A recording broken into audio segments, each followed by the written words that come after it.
Dana White vient d'annoncer deux gros combats pour l'UFC 302. On va en parler dès maintenant et on va commencer avec le co-main event. Sean Strickland, classé numéro 1 chez les middleweight, va affronter le numéro 7, Paolo Costa. Qu'est-ce qu'on en pense? Bon, on pense que c'est un match-up très intéressant avec deux défaites donc pour Paulo Costa contre Whittaker et Strickland qui a perdu sa ceinture face à Dricus du Plessis. Ouais. Honnêtement, je suis à la place de Strickland, jamais j'accepte Costa. Pour être C'est honnête. dangereux. Dangereux, surtout. Septième. Ouais, par contre, Costa, tous les jours j'accepte. Hein, si je suis Costa, parce que Ah tu évidemment. perds, t'es sur une défaite, puis t'as pas combattu depuis 150 ans avant. On t'offre le premier. C'est une occasion en or pour Costa pour se rapprocher d'un title shot.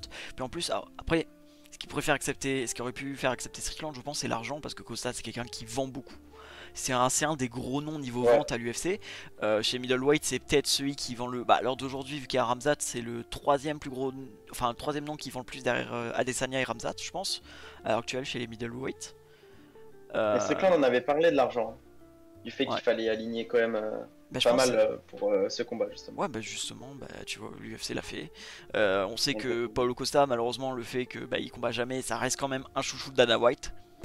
Il a le Dana White privilège. On l'a pas tous. Malgré tous les problèmes de dopage en plus. Ouais, là où Strickland l'avait pas forcément. Où Strickland a surtout eu de la Mhm. chance. On parle quand même d'un Strickland qui est même pas dans le top 10 au début de l'année 2023. Ou non, si, le top 10, je crois, il est 7ème début de l'année 2023. Euh, Il tape Nassourdine. ouais. Il tape Magomed. Je sais plus. Magomedov aussi. Magomedov, oui, voilà. Il tape Magomedov, alors que tout le monde voyait Magomedov gagnant. L'UFC voulait voir Magomedov Oui, c'est gagnant. vrai. Strickland, il le met KO. Et au final, bah, il se retrouve remplaçant au title shot, enfin remplaçant pour le combat entre Duplessis et Adesanya à l'UFC 293. Au final, bah, Duplessis se blesse, du coup c'est lui qui affronte Adesanya fin 2023. Et à la surprise générale, il bat Israël Adesanya, que tout le monde voyait évidemment gagner à Ah, 99,9%. évidemment. Et bah, au final, c'est ce 0,1% qui a joué beaucoup. Et au final, bah, Strickland est devenu champion. Et malheureusement, bah, il perd son titre dès sa première défense. Et aujourd'hui, bah, il est quand même vu comme l'un des top niveaux De la KT, hein. de la KT. Ouais, alors que bah, quand tu vois, il y a un an, tu dis il est champion et bah, il a été champion. Bizarre. Tu vois, Ah quand on mais dit ça il y a un an. personne n'aurait mis une pièce sur Strickland, ça c'est clair. Ah non, et franchement, je vais être honnête, c'est peut-être le combattant de l'année 2023. Peut-être. Ok. Il est sur 3 victoires, une énorme victoire, un gros upset. C'est vrai qu'il a accompli beaucoup en très peu de temps. Peut-être, ça peut jouer par exemple avec Marachev qui bat deux fois Volk. Ça peut jouer avec beaucoup, Mhm. mais bon, après là on parle de 2023, nous on est en 2024. Et 2024, il y a quoi? Il y a Paolo Costa contre Strickland. Bon, pour moi, Exactement. c'est un gros combat, ça va jouer full debout, je pense. Ça va pas aller au sol, hein, Après, honnêtement. ça m'étonnerait aussi, hein. Honnêtement, parce que les deux, c'est des strikers. Costa, pour Après, moi, j'ai peur j'ai peur de la de différence de leur gabarit. corpulence dans la cage. Ouais, moi j'ai peur de la différence de gabarit parce que je pense que Costa va être énorme à côté de Strickland. Parce que Strickland, c'est pas un gros Claire. middleweight. Il était chez Welter Non, avant. je sais pas non plus. Après, on peut faire le comparatif avec Whittaker, qui est pas non plus un gros middleweight. Hein. Et on a pu voir en Oui, vrai la c'est vrai. différence. Bah, après qu'on voit la différence, Costa faisait quand même beaucoup grand à côté de. Enfin, il Ouais. faisait grand à côté de Whittaker. Mais ça n'a pas empêché Whittaker de dominer le combat. C'est pas allé au sol, c'est allé à rien. C'est resté debout avec Whittaker. Je pense que ça va être à peu près la même chose qui va se passer. Ça peut Maintenant, être le même schéma, effectivement, man- mais est-ce que Strickland va mieux gérer que Costa? Ça, c'est la question. pour moi, Strickland va un peu moins gérer que Whittaker. Et tu vois, j'ai peur que tu vois le coup que Whittaker s'est pris à la fin du premier round. Le coup de Ouais, pied retourné, machin. J'ai peur que Strickland lui tombe et il se relève pas de ça. ça va, Je, c'est ce que j'allais dire. Ça moi, va je, sûrement le coucher. moi, je verrais peut-être Costa favori. Je pense que Costa va être favori au niveau des cotes parce que c'est le plus gros nom et que, bah, Mhm. en vrai, beaucoup de gens peuvent se dire c'est largement possible face à Strickland. Euh, pour moi, Costa est Mais favori. je pense que ça va être le premier round qui va être décisif pour Costa. Ouais, je pense que si Costa arrive à mettre une très grosse pression et arrive à contrôler le centre de la cage, il peut clairement s'occuper de Strickland facile. Je pense après Strickland, il doit avoir une espèce de pression sur lui. Et d'ailleurs, attends, si je dis pas de bêtises, je crois que c'est sur 5 rounds. Hein. Ah bon? Je crois que ça a été annoncé sur. Justement, j'allais demander, mais C'est annoncé sur ok, 5 je rounds. croyais que Hein. c'était en 3. Non, c'est annoncé sur 5 Ok, rounds, je crois.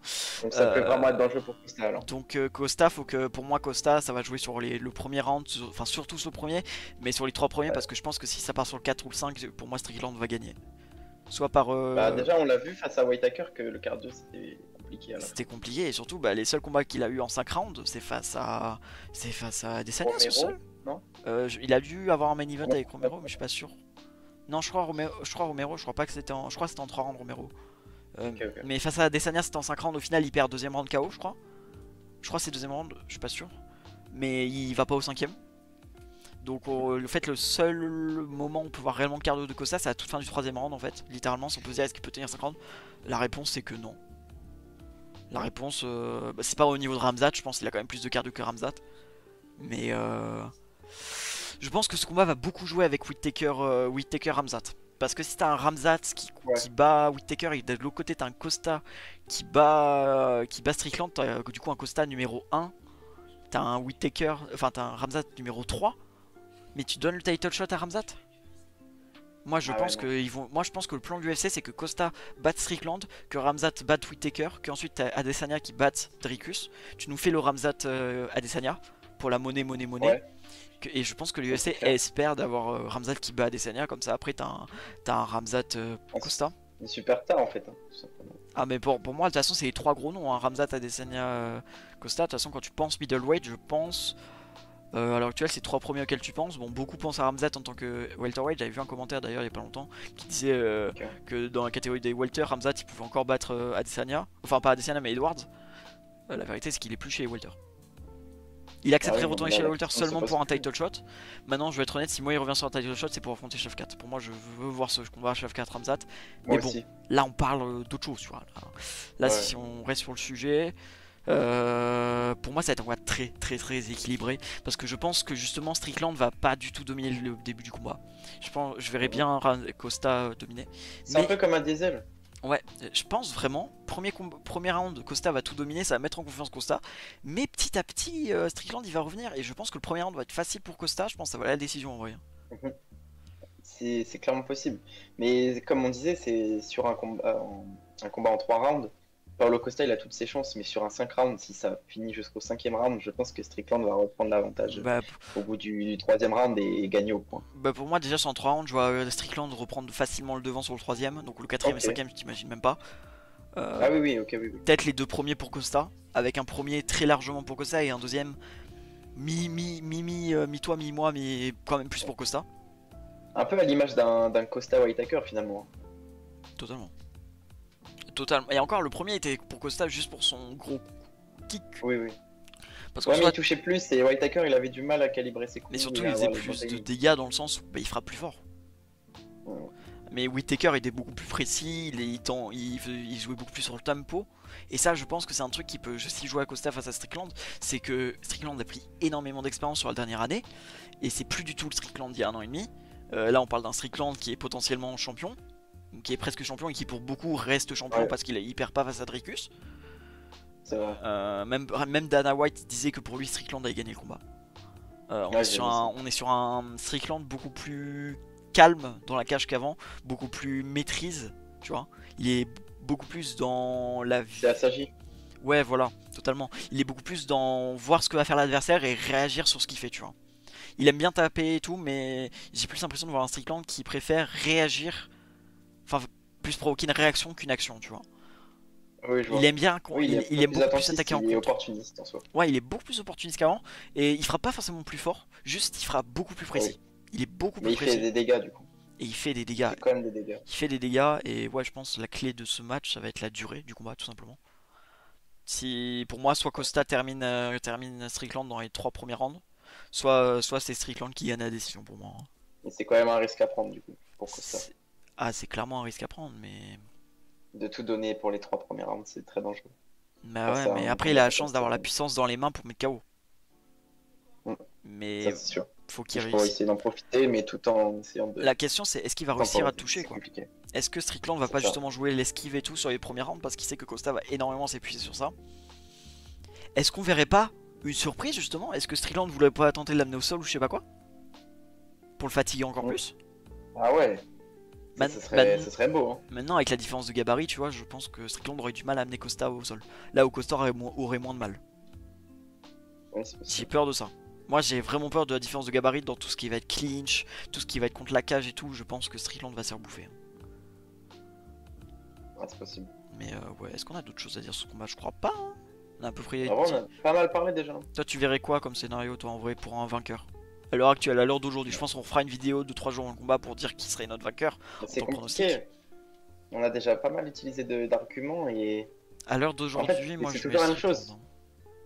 C'est 3 rounds Costa, 5 rounds Strickland. Et c'est en 5 rounds. Attends, je vérifie juste que ce soit bien en 5 rounds. Mais pour moi, ça a été annoncé en 5 rounds. Hein. Ouais, moi pour l'instant, je vois Strickland. L'UFC 302. Ouais, mais ouais, c'est du 5 rounds.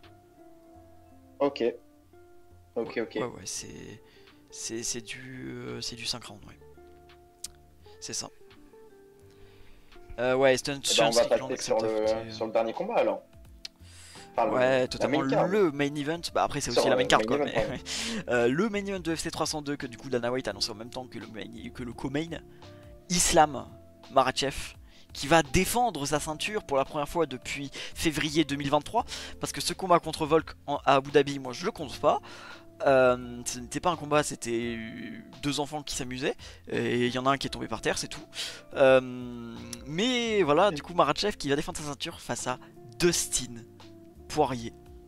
Je pense avant tout. Ça va être un combat incroyable, je pense. Mais vraiment. Ça peut être combat de l'année. Je suis très hypé. Je suis super hypé par ça. Moi je suis super hypé, mais je suis super hypé juste pour une autre chose. C'est que si Dustin Poirier gagne, je suis l'homme le plus heureux au monde. Si Dustin Poirier perd, j'arrête de regarder du MMA jusqu'à Conor Chandler. Donc ça va, c'est 2 semaines après. Donc ça va, je me mets pas non plus dans la mouise, tu vois. Non, je crois que c'est 3 semaines après. Mais bon. C'est. Non, je veux voir Poirier avec cette ceinture. Je pense que il y a moyen que je tombe en dépression si Poirier perd.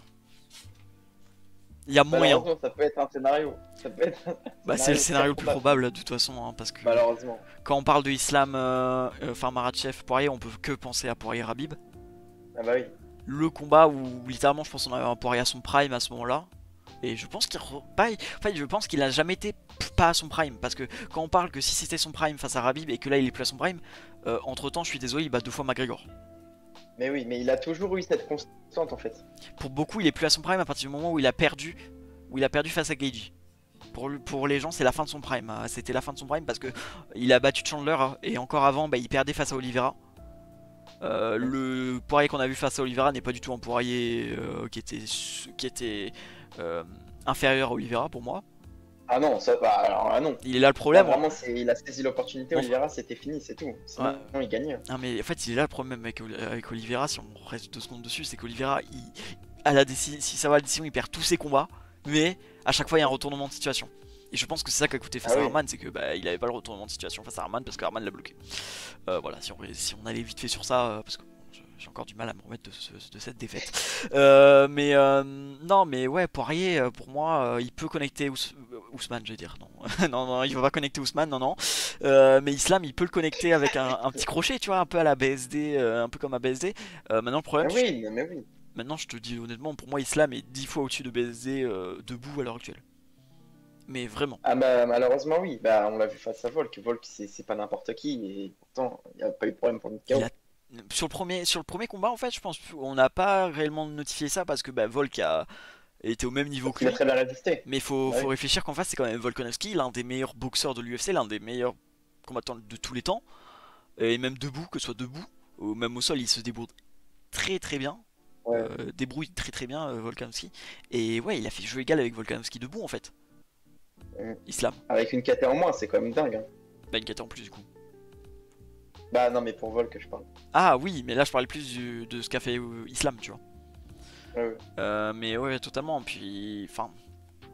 Après, quand on voit les différences de physique. De quoi ? Après, là où j'ai peur pour Islam, c'est qu'il a une très grosse différence de physique avec Volk, qu'il n'aura pas avec Poirier. Parce que Poirier, ça c'est clair. Poirier au début c'était un très frêle featherweight. Il est monté en lightweight, c'était un très frêle lightweight. À l'heure d'aujourd'hui, c'est un gros lightweight. Hein. Poirier, il hésitait faut pas oublier que c'est son premier combat en lightweight à Makhachev depuis Volk. Non, c'était en lightweight aussi face à Volk. C'est juste que c'est quoi que j'ai vu ? C'est juste que Volk est monté en lightweight. C'était toujours en lightweight. C'est juste que Volk était beaucoup moins lourd. Enfin, qui combat un autre lightweight. Ah, ok. Ouais, bah, c'est son premier Un depuis vrai Oliveira. lightweight. Depuis Oliveira. Et encore, tu me vois Oliveira, c'est l'un des plus frêles hein, chez les lightweight, hein, Oliveira. Hein. Oui, et puis c'était. Enfin là, c'est vraiment un gros bébé quoi. Ah ouais, non, là, ça va être très compliqué parce Pareil, que physiquement, c'est vraiment quelqu'un. Poirier, on parle d'un lightweight qui voulait aller en welterweight il y a un an. Il y a un an, il hésitait à aller en welterweight. Bon, après, ça aurait été un très petit welterweight, je vais être honnête. Mais, Oui, là pour le coup, oui. Même malgré sa taille et tout. malheureusement, je pense que sa taille vaut beaucoup. Mais quand tu vois Dustin Poirier aujourd'hui, franchement, pour moi, c'est clairement la dernière chance, littéralement, parce que il a 35 ans, Dustin Poirier. Clairement, Ah oui, oui. clairement, si là il bat pas Islam, il aura plus jamais une chance au titre, il le sait. Ça va être le combat de sa vie. Hein. Ah, mais là, je pense que. Et c'est pour ça que moi, j'y crois de plus en plus pour Poirier. C'est que oui, c'est le combat de sa vie. Là où pour Islam, c'est une défense de titre, tout ce qui est plus classique, il voit déjà affronter Tsaroukian. Après, là, Dustin Poirier, Oui, c'est. c'est vrai qu'il a déjà prévu. Mentalement, il est déjà prêt en fait, Ouais. Makhachev.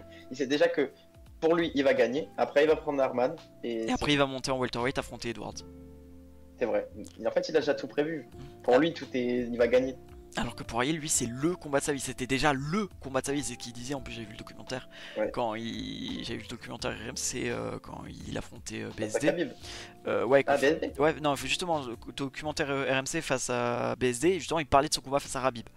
Et il parlait de sa mentalité et tout sur le moment du combat.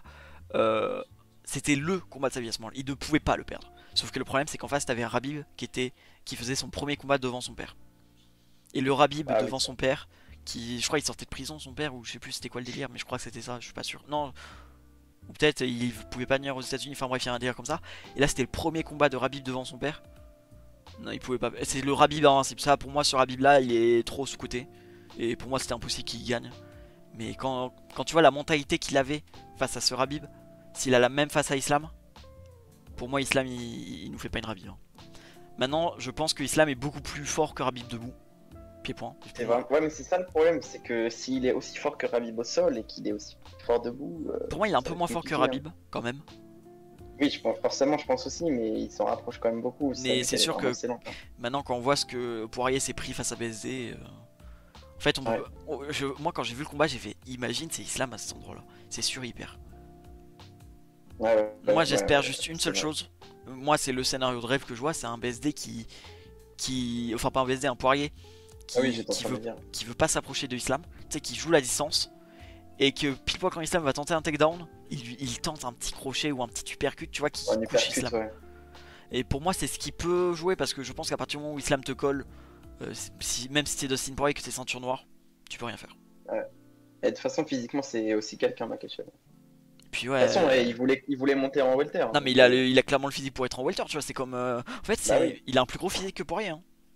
Et quand tu vois que Poirier vous tentez déjà d'aller en welter, Islam il devrait être en welter. C'est même pas une question, c'est il devrait être en welter. On sait pas ce qu'ils font en lightweight.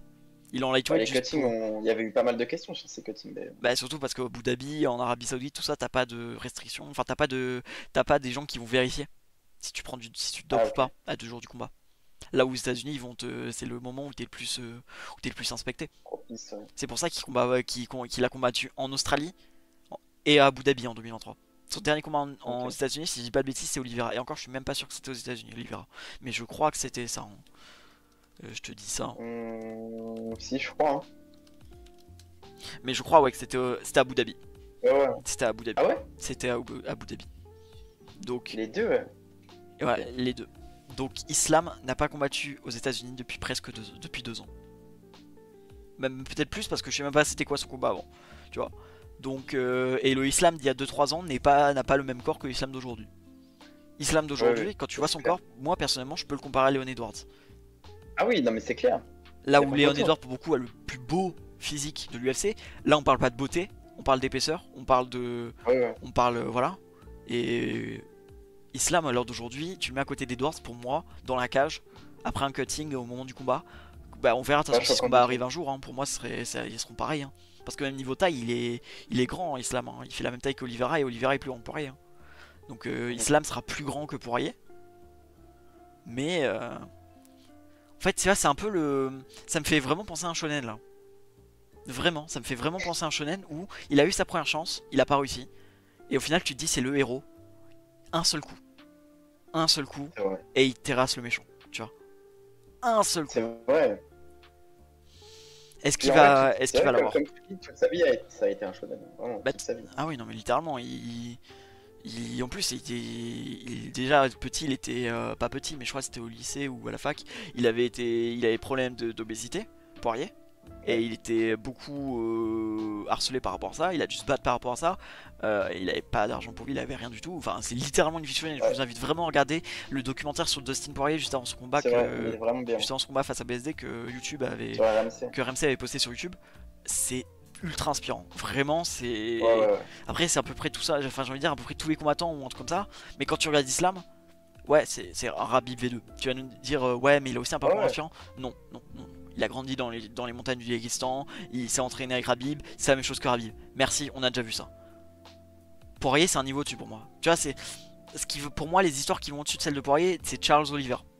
Charles Oliver, pour lui, on dit, Oui, tu pourras même pas faire Pereira, foot. Au etc. final, il finit combattant de MMA. Même Pereira. Pereira, c'est un délire. Pereira, Ouais, bien sûr. Pereira, tu vois, il a une tête Garagiste. de chef de cartel. Ah non, non, il s'en fout, lui. Il veut juste jouer avec ses enfants à la balle. Il veut juste combattre des gens dans une cage. Il boit pas, il fume pas. Franchement, Pereira, tu le vois, tu dis punaise. Et au final, bah, c'est le mec Ah parfait. ouais, C'est ça qui est fou. Mais ouais, pour moi. Bon, en fait, j'ai envie de croire à l'histoire. J'ai envie de croire à la belle histoire. Genre, je suis un mec qui est vraiment clivant. Genre, je suis un vrai client de ça. J'aime trop les histoires comme ça, les belles histoires. J'ai vraiment l'impression de regarder un film pour ce combat-là. non, je vois ce que tu veux dire. Et pour moi, sachant que c'est vraiment sa dernière chance, est-ce qu'il va être appelé le diamant? Tu vois, il faut juste le polir. Tu vois, il lui manque Oh, la c'est ceinture une belle phrase, ça. pour être un beau diamant. Là, il est pas encore poli, il est encore tout rude et tout. Moi, je crois à la belle histoire. Malheureusement, je vois Islam favori de très loin. Pour moi, Islam, Oui, forcément, il sera favori, ça y a c'est même aucun pas un doute. débat. Mais moi, j'ai envie de dire que sur une opportunité, Une. je pense que Il en suffit Poirier d'une. peut gagner. Pour moi, en fait, il en suffit d'une. Islam se couche et ensuite Poirier l'enchaîne en TKO. Ouais, ouais. Ah oui, oui, non, mais oui, il pourra jamais mettre Je un vois KO, vraiment le scénario à la Connor Aldo. Où tout le monde voyait José Aldo favori, personne ne voyait Connor gagner. Vraiment, c'est un délire. Tout le monde voyait José Aldo détruire Connor. Connor, il en fait que d'une seule.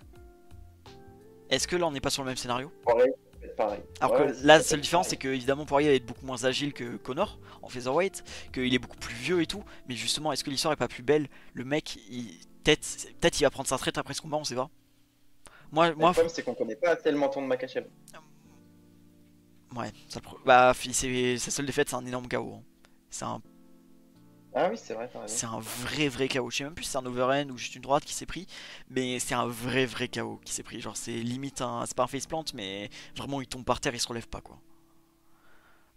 Mais pour moi là, Poirier, moi je le dis, hein, je pense que si Poirier perd, il prend sa retraite. Je pense qu'il va poser les gants s'il perd. Ah, il faut. Dans tous Pour les cas, moi il là, faut pas, Poirier, ça va être le combat de tout ou rien. Soit il devient faut pas la champion, faire. Faut pas faire la même erreur que Ferguson. soit il termine son histoire. Putain, le catch. Ça me fait penser au catch et Cody Rhodes. Où bah, dans le catch, là, Cody Rhodes c'est le grand gentil. Tu vois, il a affronté le grand méchant et il avait déjà eu l'occasion de le battre l'année dernière, il a perdu. Et là, il le réaffronte là, il a réaffronté là et il a gagné. Franchement, ça me fait penser à Rocky face à Apollo Creed, Ah dans les ouais, films ok. Rocky. Dans le 1, il perd, pourtant il impressionne tout le monde. Dans le 2, il gagne. Tu vois, ça me fait. En fait, il y a trop d'histoires comme ça. Après, c'est les films, c'est les fictions. Voilà, même le catch, c'est la fiction, il n'y a pas de souci. Mais est-ce que t'as pas envie de voir une histoire comme ça qui serait réelle, tu vois? Est-ce que t'as pas envie de Eh bah voir. si, évidemment. Moi, je pense que tout le monde veut voir Poirier gagner, mais que. Bah, personne ne le voit gagner. Voilà.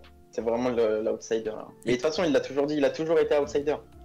Ah, mais clairement, hein. Mais même face à Même contre BSD, BSD, il a été outsider. Pourquoi? Mais oui, Ça, j'ai vu les coachs, j'ai jamais compris pourquoi il était outsider.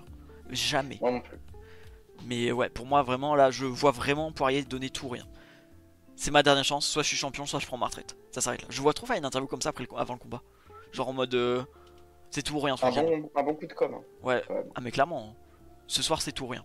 Tu vois, genre le jour du combat. Ce soir c'est tout ou rien, si je perds, vous pouvez me dire adieu. Tu vois, un vrai truc comme ça en mode. Je suis déjà prêt à poser. Très solennel et tout. Mais avec une phrase en mode je suis pas prêt à poser les gants par contre. Genre en mode, tu sais qu'il va le faire s'il perd, mais qu'il est tellement sûr qu'il va gagner parce que c'est limite sa destinée de gagner, tu vois. Moi, je. Ouais. Ah putain, à force de parler comme ça, je commence à croire que Poirier peut gagner, tu vois. Ouais, mais c'est ça le problème. Et le pire, c'est Mais- que la hype, elle va faire que grandir. Quand même. La hype, elle va faire que grandir. Et le jour J, c'est déjà rien qu'ici, là, je suis en train de penser que Poirier peut le faire. Alors que généralement, c'est souvent quand on est plus proche du combat qu'on en attend, il peut se passer une folie. C'est vrai qu'on est qu'en avril, hein. Il reste encore 2 mois pour y croire. Moi, si je dois te faire un pronostic à 2 mois, Poirier. Je veux. Alors, alors non. Là, Si c'est je ton dois, cœur si qui je dois, parle. si je dois jouer ma vie, ma maison qui brûle, tout ça, je te dis Islam. Si je dois te dire mon Ouais, ouais. choix, vraiment Poirier. L'histoire est trop belle Là, pour je qu'il suis pareil perde. que toi, du coup. L'histoire est beaucoup trop belle. Ah, c'est très compliqué, hein. Ouais. Mais là, en plus, il pouvait affronter Arman. Ça, on en a pas parlé. Ouais. Mais Arman, on lui a proposé d'affronter Islam à l'UFC 302, mais Arman a refusé parce que ils estimaient qu'il avait pas assez de temps pour se préparer. Maintenant, Bah, c'est lui-même qui l'a dit, hein. Il a dit qu'il avait besoin d'une grosse prépa parce qu'il voulait pas prendre de risques. ouais, puis surtout, c'est pas enfin, c'est un gros lightweight en mode il est épais, mais il est pas grand. Il est petit, Arman. Ouais, c'est vrai. Après, il a déjà affronté Islam Makhachev. Et ouais, c'est ce que j'allais dire, ils se sont déjà. C'était peut-être le combat le plus serré d'Islam, presque le combat. Excuse-moi. Le combat le plus serré d'Islam Makhachev à l'UFC. Je pense que ça peut se jouer avec Volk premier, avec le premier combat face à Volk. Mhm. Franchement, ça va être un très beau combat si ça arrive. Maintenant, on sait que Dana White déteste ceux qui refusent les title shots. Est-ce que Ouais, Dana White c'est va vrai. pas lui en faire coûter le prix et dire, tu vois, t'avais ta Ah chance, ouais. t'as refusé. C'est vrai que j'ai. T'avais refusé, bah y a pas de souci, tu dois réaffronter quelqu'un. Et là, le karma arrive et il perd. Et du coup, il aura plus jamais son title shot.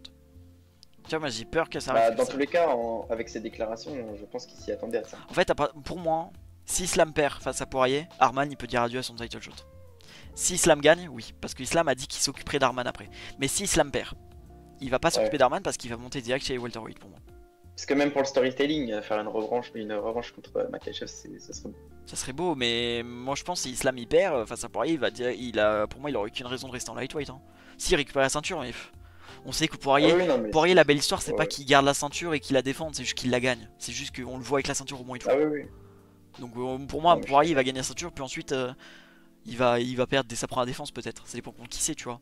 Mais pour moi, si Arman, sa seule chance c'est que Islam reste champion en fait. Ouais, ouais, sûrement. Parce que déjà ça va vendre, parce que la revanche, l'histoire, tout ça. Et surtout, Islam Même veut si affronter Makhachev Arman. le demande, donc forcément, Oui, alors qu'il demande personne d'autre, tu vois. lui a la ceinture. Maintenant, imagine, t'as McGregor, il bat Chandler, et il call out Islam à la fin du combat. Il n'y a aucune hésitation. L'UFC tous les jours ils vont choisir Conor. Ah, mais il a le problème. Non mais en fait le problème c'est qu'à l'heure actuelle, Conor il a encore 2 combats dans son contrat actuel. Chandler et un autre. Moi son résultat face à Ah, Chandler. mais forcément, il va tout tenter, il va dire bah oui. Mais ça c'est seulement si Islam gagne parce que Islam Poirier c'est avant.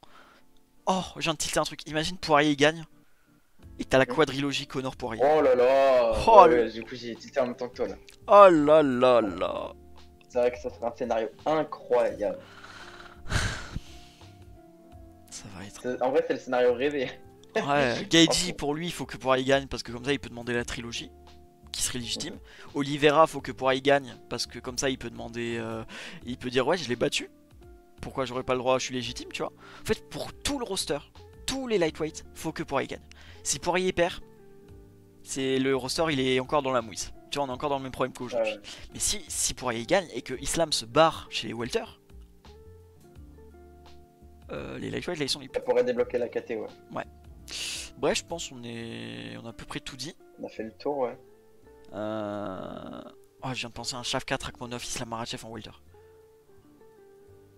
Wow. Il y a beaucoup de scénarios très intéressants quand même dans ce Ouais. que tu me dis. Ouais, on ferait peut-être une vidéo scénario de rêve ou quoi, des petits délires comme ça, je pense. Ah ouais, ce serait bien ça. Ça, je pense, ouais, on pourrait essayer de faire ça peut-être avant des événements où il y a des gros combats, etc. Ouais. En plus d'une vidéo pronostic, on parlera sincèrement. C'est à peu près tout, je pense, là. À moins que toi, tu aies quelque chose à rajouter sur ce combat. Je sais pas. Non, franchement, on a fait le tour. Hein. Je pense aussi. Bah écoutez, nous on se retrouve dans quelques jours, je pense, pour peut-être demain, peut-être après-demain, ça dépendra. Pour la prochaine vidéo, on va regarder ce qu'il nous reste en stock. Ben, Conor Chandler, hein, évidemment, on a encore ça, encore à parler, je pense. Et puis voilà, c'était Wes, c'était Wolim. On vous remercie de nous avoir écoutés. Bien Bisous sûr.